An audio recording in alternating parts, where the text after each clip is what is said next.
La primera persona que va a intervenir es Sabina Lobato.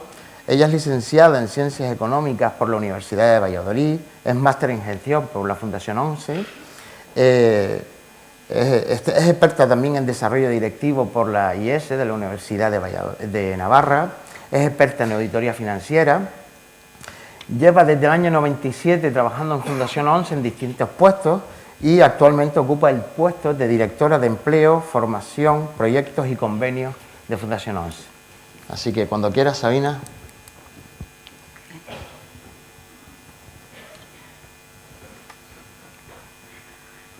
Hola, buenos días. Bueno, en primer lugar, quiero agradecer enormemente esta invitación que me ha hecho ADEPSI hace ya mucho tiempo, a María Eugenia, a Natacha, Cosme, muchas gracias por la presentación. Seguramente, bueno, he tenido la oportunidad de saludar a algunas personas que conozco, pero bueno, pues también es una oportunidad para que los que trabajáis en las organizaciones de la discapacidad intelectual, pues me pongáis cara, porque muchas veces a lo mejor habéis hasta recibido cartas mías, pues avisándoos de una auditoría o de algo, ¿no? Entonces, bueno, pues encantada de estar aquí y, por supuesto, cualquier cosa que me queráis decir voy a compartir esta mañana con vosotros, pues estoy a vuestra disposición. Después también felicitar a ADEPSI por el contenido y el programa, ¿no? Porque me parece súper interesante y espero no defraudar las expectativas que me puso María Eugenia a la hora de hacer mi presentación, ¿no? Como tenemos, bueno, un tiempo bastante limitado, pues voy a intentar no aburriros con cosas que se pueden encontrar fácilmente en Internet, ¿no? Pero siempre me gusta empezar las presentaciones con una referencia a los datos, a de qué estamos hablando, ¿no? Nosotros en la Fundación 11 pusimos en marcha hace ya como 4 años el Observatorio de Discapacidad y Mercado de Trabajo, o DISMED, que os animo a los que no lo conozcáis a que investiguéis y os deis un paseo, ¿no? por el banco de datos de este observatorio, porque realmente tiene la compilación de todas las estadísticas públicas en materia de discapacidad y mercado de trabajo desde una perspectiva amplia, ¿no? Conteniendo información de muchas fuentes, ¿no? Esto ha sido posible en gran parte gracias a la colaboración con el Instituto Nacional de Estadística, que seguramente, como sabéis, en estas fechas está inmerso con algunas dificultades en la macroencuesta de discapacidad que se hace cada 10 años, ¿no? Y bueno, pues ahí estamos peleando con el CERMI para que el tema pueda avanzar a buen ritmo, aunque está siendo un poco difícil, ¿no? Este observatorio publica todos los años un informe anual y aquí, bueno, tenéis por supuesto la presentación la vais a tener a vuestra disposición, con lo cual no voy a entrar en detalle de los datos, pero bueno, sí que me gustaría resaltar algunas cifras, ¿no? Para que las tengáis en mente, si es que no las tenéis ya, ¿no? Y es de cuánta gente con discapacidad estamos hablando en edad laboral, ¿no? Son 1.774.800 personas, es el 5,9% de la fuerza laboral y una cifra muy importante también es que con la información que tenemos de las tasas, pues solamente el 23,4% está trabajando. Esto quiere decir que ni siquiera llegamos a 1 de cada 4 personas, ¿no? Si ponemos el foco en la discapacidad intelectual, pues ese 23,4 se convierte en el 15,5. Y si ponemos el foco en los jóvenes, tenemos una dificultad en la estadística, que es que el corte de edad está en los 24 años, aunque para nuestros programas esa edad llega hasta los menores de 30, pero solamente el 9,2 trabaja. Y yo creo que uno de los retos, como estamos hablando en este congreso de retos, uno de nuestros retos fundamentales son los jóvenes, ¿no? A nivel de formación, pues no os descubriré ningún misterio si os digo que, pues que la mayor parte de nuestro colectivo se concentra en estudios secundarios, ¿vale? Que ahora, a día de hoy, bueno, es verdad que el mayor nivel formativo con las estadísticas parece que garantiza una mayor tasa de empleo, pero yo ahora mismo pues no estaría segura que con otros enfoques, ¿no? También pudiéramos conseguir altas tasas de empleo con estudios secundarios y con formación complementaria, como podremos ver un poquito más adelante, ¿no? También el observatorio da información sobre las diferencias salariales en base a las operaciones que hace el INE. Ahora mismo estamos en un salario que es un 15% inferior al de las personas sin discapacidad. Ha mejorado un poquito, está en la última estadística esto.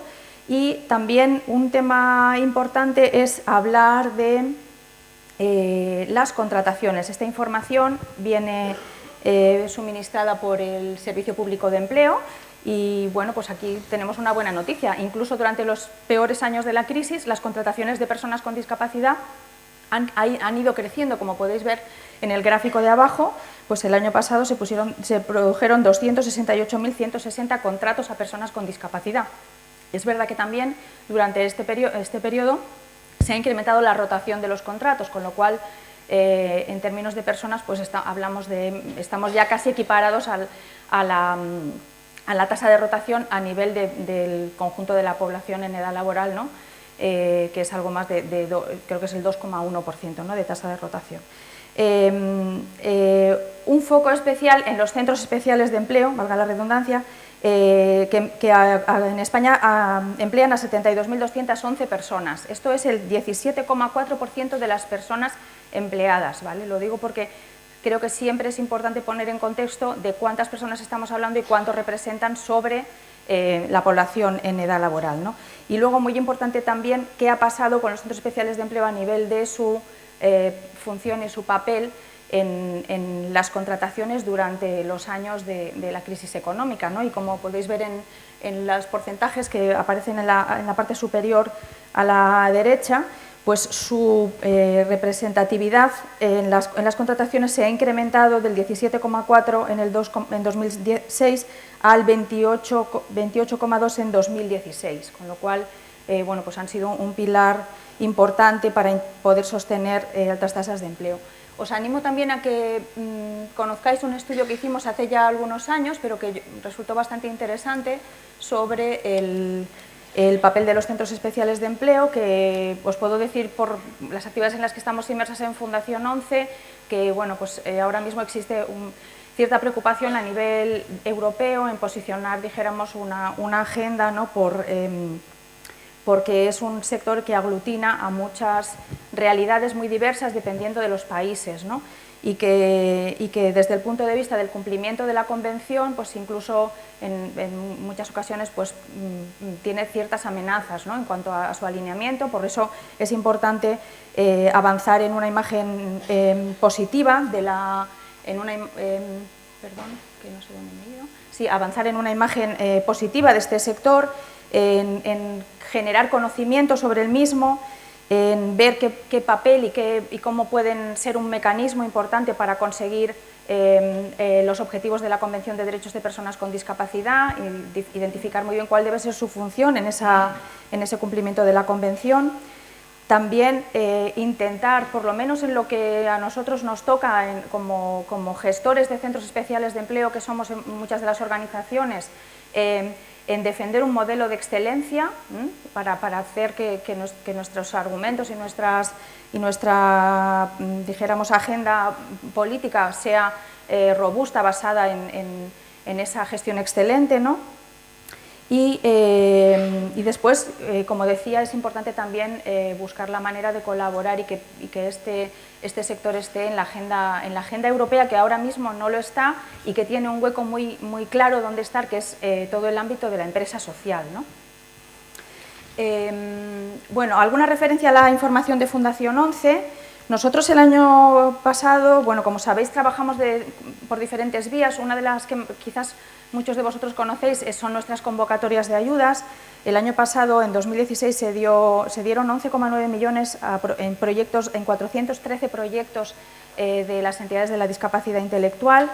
Pues el 31,1% eran proyectos de empleo y formación, el 28% en general actividades asociativas, jornadas, diferentes actividades de las entidades, y después un 27,8% estaban dentro de un programa que, dijéramos, cubre diferentes actividades relacionadas con, pues desde viviendas tuteladas hasta equipamientos para servicios, que llamamos de autonomía, ¿no? El año pasado también bueno, pues contribuimos a la creación de 7.031 empleos, bien a través de nuestros propios servicios de empleo, que seguramente conocéis, a través de Inserta, y a través del apoyo a proyectos e iniciativas de entidades terceras, ¿no? Hemos visto en el año con satisfacción que hemos ido avanzando en los últimos años en la representatividad de la discapacidad intelectual en esos resultados, de manera que bueno, pues cumplimos, dijéramos, un objetivo que nos marcamos, que es intentar que nuestros programas lleguen a las personas que tienen más necesidades de apoyo en el acceso al empleo, y claramente las personas con discapacidad intelectual están en esa situación.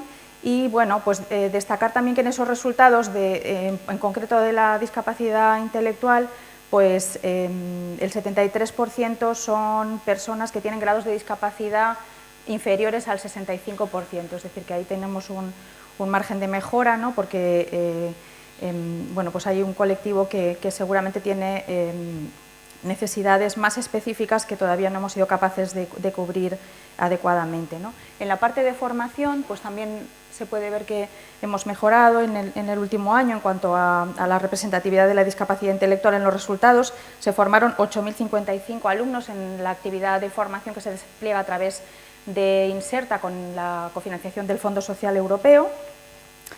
Y ya voy a pasar al capítulo que es un poco lo que me pidieron, ¿no? Que es el tema del futuro del empleo, ¿no?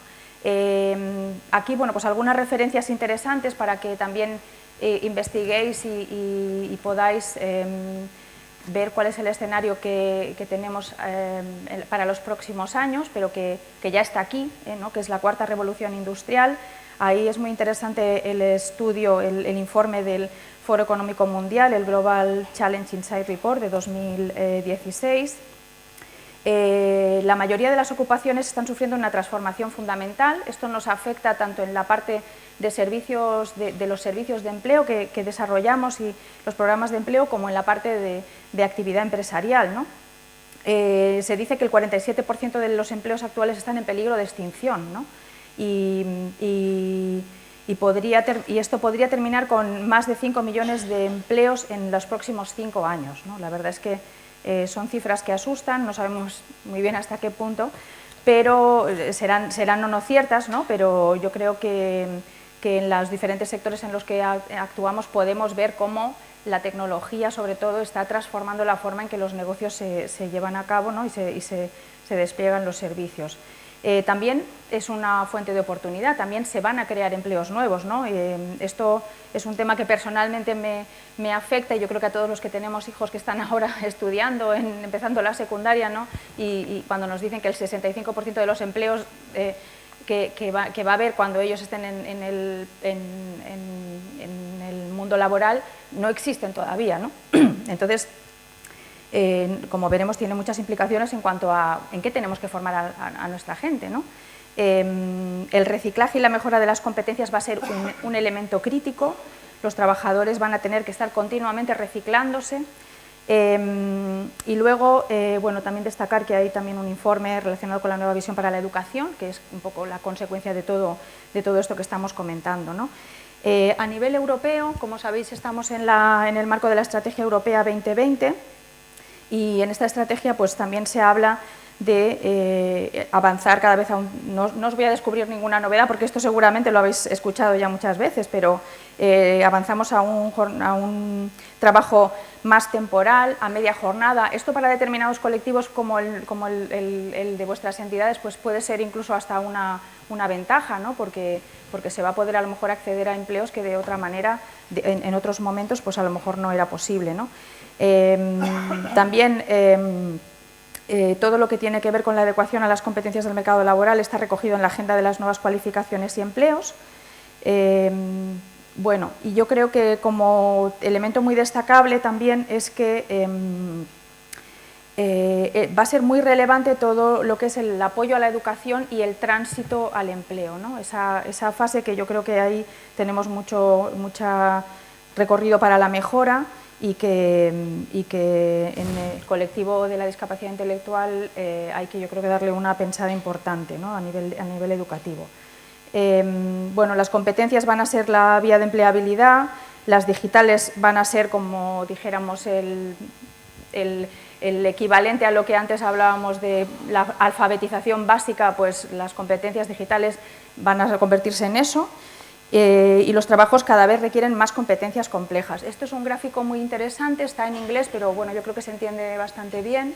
Entonces, todo lo que están las competencias que están en la parte a vuestra izquierda, dijéramos, será a futuro lo que es el equivalente ahora mismo a la persona que está alfabetizada, ¿no?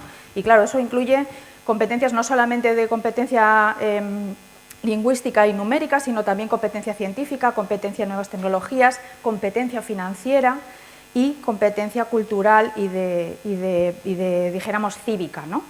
En la parte central están lo que son las competencias para, dijéramos, reflejar cómo se afrontan los retos complejos, ¿no?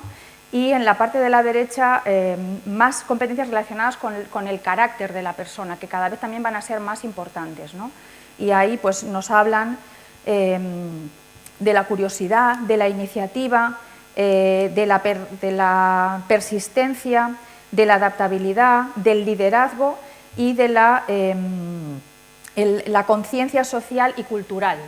Y todo esto, además, yo he tenido la oportunidad de ver cómo alguna entidad muy importante del ámbito del empleo, como es la Fundación Manpower, lo ha implementado incluso en algún proyecto de formación en competencias para jóvenes, ¿no? Esto está ya totalmente presente en algunos programas de algunas grandes organizaciones que trabajan en el ámbito del empleo.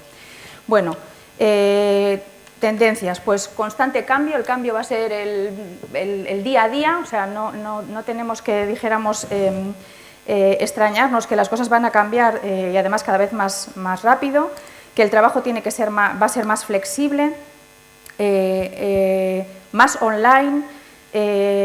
Todo el tema de la automatización es algo que tenemos que tener muy presente, sobre todo en determinados sectores en los que podamos estar operando, hay que estar muy atento a todo lo que tiene que ver con la posibilidad de que esos empleos se automaticen.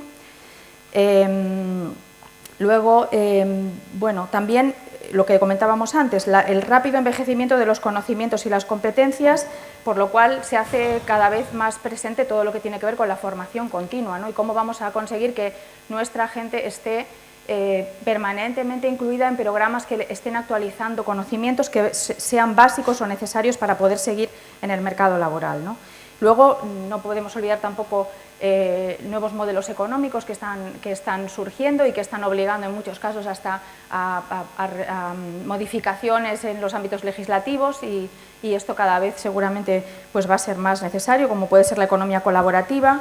Y luego, en cuanto particularmente a la búsqueda de empleo, pues cada vez también esos procesos de búsqueda de empleo de candidatos por parte de las empresas son y van a ser más online, ¿no? De hecho, ya hay, y nosotros ya participamos en algunos de estos eventos especializados en reclutamiento digital.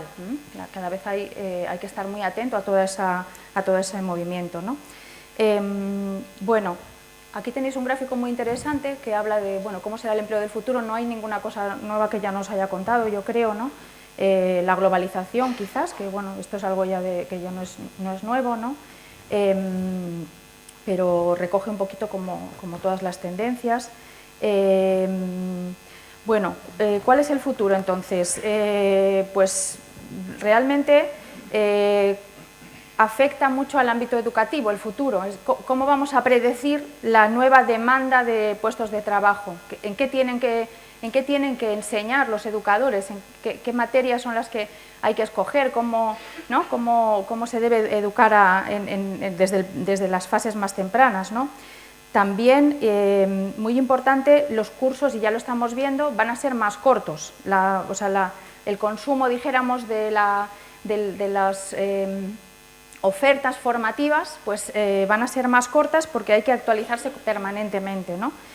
También esto supone que hay un mejor acceso al conocimiento, esto es totalmente cierto, ¿no? Ahora mismo cualquiera que quiera saber algo sobre algo tiene a su disposición multitud de recursos, y los primeros que saben esto son los niños, ¿no?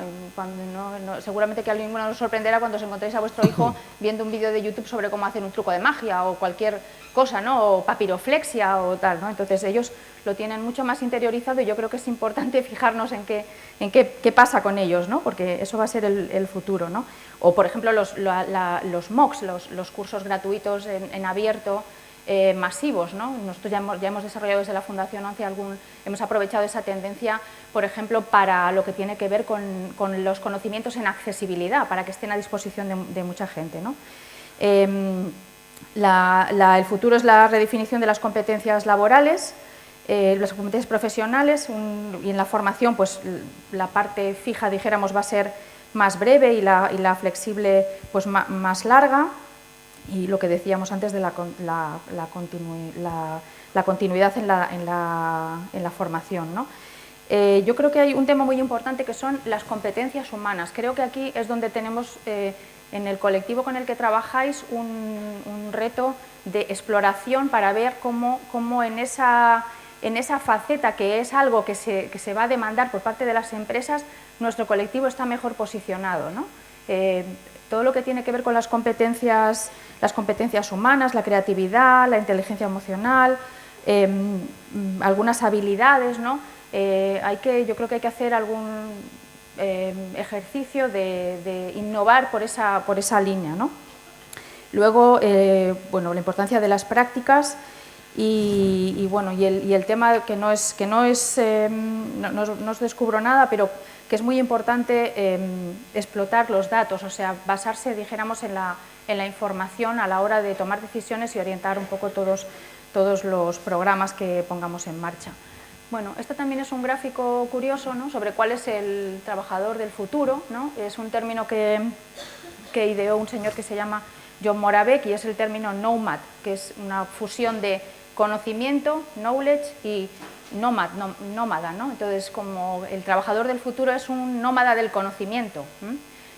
A lo mejor seguramente que ya lo habréis escuchado, ¿no? Pero es interesante porque bueno, refleja un poco todo lo que estamos comentando, ¿no? Nosotros uno de los retos, me han preguntado antes para un vídeo que estáis montando, cuál es el reto que tenemos que abordar al futuro. Y bueno, son muchos, pero yo he escogido el de las nuevas tecnologías, ¿no? Nosotros en la Fundación ONCE, aparte de los programas que tradicionalmente llevamos a cabo, estamos sobre todo ahora mismo también muy volcados en innovar por la vía de las oportunidades que presentan las tecnologías. En el Congreso de Accesibilidad Cognitiva que se celebra ahora en Cáceres, pues hemos tenido la fortuna de ser seleccionados para presentar esta iniciativa, que a lo mejor alguno de vosotros ya conocéis, que es el recurso Finanzas Inclusivas, para fomentar el aprendizaje de competencias financieras o de manejo dijéramos, de las finanzas básicas y no tan básicas, porque a mí me ha sorprendido incluso en los contenidos aprender alguna cosa que no sabía, ¿no? Hemos introducido, por ejemplo, un módulo en este año relacionado con todo el tema de los pagos móviles y la banca online, etcétera, y la seguridad.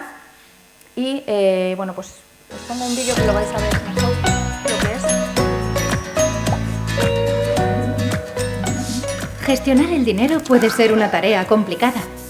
Fundación ONCE, con el apoyo de Citi y la colaboración de la Fundación Aprocor, han creado el proyecto Finanzas Inclusivas, un curso gratuito que facilita la educación financiera adaptada para personas con discapacidad intelectual y dificultades del aprendizaje. En los 7 módulos que se divide aprenderás todo sobre 1. El dinero. 2. El banco. 3. El trabajo y las relaciones personales. 4. Los gastos. 5. El ahorro. 6. Productos bancarios de financiación y ahorro. 7. Banca online y formas de pago electrónico. Las entidades de personas con discapacidad pueden darse de alta en finanzas inclusivas y gestionar la formación financiera para sus beneficiarios. Finanzas Inclusivas se enmarca en el Plan de Educación Financiera que desarrollan el Banco de España y la Comisión Nacional del Mercado de Valores. Bueno, yo seguro que aquí hay algunas entidades que ya utilizáis este recurso, os animo a los que no lo conozcáis a que os animáis a conocerlo. También hemos puesto en marcha una iniciativa relacionada con el empleo con apoyo, que es fundamental para el colectivo de personas con discapacidad intelectual, y se basa también en el uso de las nuevas tecnologías, en este caso de los dispositivos móviles. Estamos continuamente, lo hemos hecho además con la filosofía de codiseño con las entidades que despliegan ahora mismo programas de empleo con apoyo. Ahora mismo estamos lanzando un proyecto para conseguir que las iniciativas tan puntuales y casi son casi como tesoros, ¿no?, que hemos podido conocer de personas con discapacidad intelectual o con grandes dificultades de acceso al empleo, lleven a cabo proyectos de emprendimiento, intentar que eso no sea un tema simbólico o muy residual, ¿no?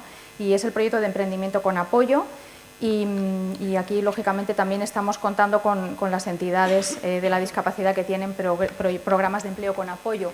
Estos van a ser un poco los resultados de este proyecto, un catálogo de actividades, una metodología que va a estar testada con el lanzamiento de proyectos, y estamos ahora en el arranque. Bueno, para resumir, reflexiones finales. Bueno, creo que los ponentes que me van a seguir en las presentaciones van a incidir, y creo que está muy bien organizado, porque por ahí yo creo que van a ir los tiros, ¿no? Tenemos que ser mucho más proactivos y menos reactivos a lo que nos pase, es decir, hay que intentar anticiparse a los cambios lo mejor que podamos para que, y sobre todo esto hacerlo con modelos organizativos que sean lo más flexibles posible, ¿no? Yo creo que en esto tenemos que movernos más y conocer ejemplos de otras organizaciones.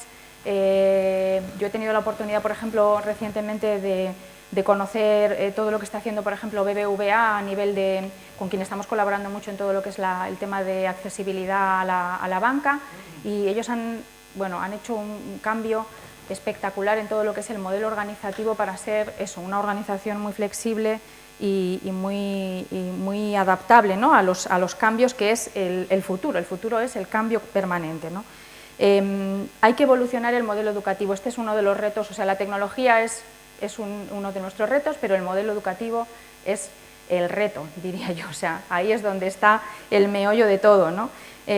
Cómo conseguir que nuestro modelo educativo sea realmente inclusivo y que las personas con cualquier tipo de discapacidad puedan en todo lo que sea posible, ¿no?, estar incluidas en los sistemas educativos generales, ¿no? La importancia de la formación continua, lo hemos comentado, el aprendizaje a lo largo de la vida. Esto ya lo reconoce la Convención de Derechos de Personas con Discapacidad en su artículo 24 y en el 27, ¿no?, en el de educación y en el de empleo. Garantizar la igualdad de oportunidades, no discriminación, la accesibilidad universal en la sociedad digital. Esto también es fundamental. Nosotros nos encontramos día sí, día no, gente que viene a presentarnos proyectos, y ante la pregunta, ¿pero este sistema es accesible?, pues la respuesta es casi que nos damos cuenta que no saben lo que significa esto, ¿no? Y ya si se incluye ya todo lo que tiene que ver con accesibilidad cognitiva, entonces ahí yo creo que sí que hay que trabajar de manera coordinada para conseguir que eso se pueda avanzar en eso muchísimo más, ¿no? Hay que influir también en todo lo que es el marco regulatorio. Yo creo que esto requiere también que repensemos toda la parte de actividad, de agenda política de nuestras organizaciones, cómo estamos trabajando en esa parte de agenda política, ¿no?